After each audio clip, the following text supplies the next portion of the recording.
This year is the 80th anniversary of the United Nations, and to celebrate that, CGTN decided to launch a global youth campaign called One Home, Shared Future. Today, I decided to talk about the Zero Poverty Goal of the United Nations. Poverty remains one of the greatest challenges of our time. Yet, in 2015, the United Nations decided to set very ambitious goals to fight global poverty.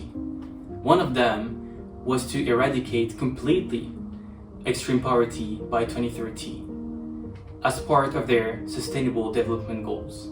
But how close are we to zero poverty, and what stands in the way? Well, for decades, the world was progressing. Between 1990 and 2015, 1.1 billion people escaped extreme poverty, thanks to globalization, new technologies, and targeted aid.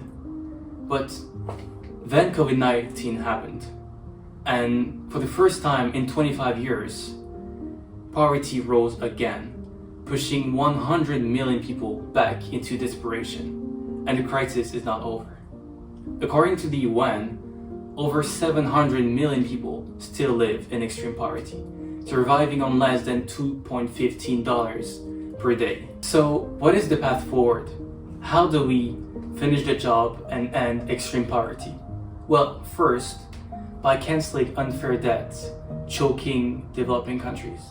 Second, by taxing the ultra-rich to finance education and healthcare.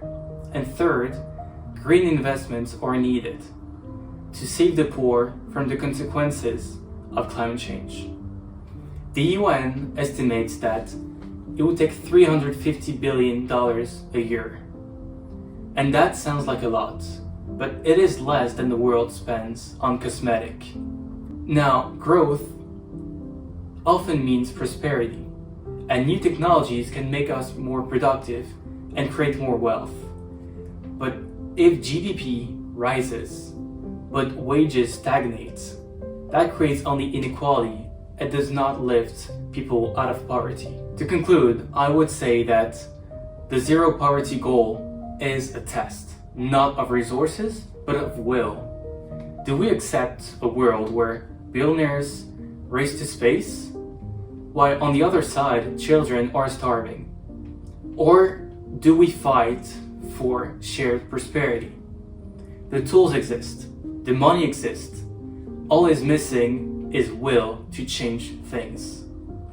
Let's be the generation that will end poverty. Not because it's easy, but because it's right.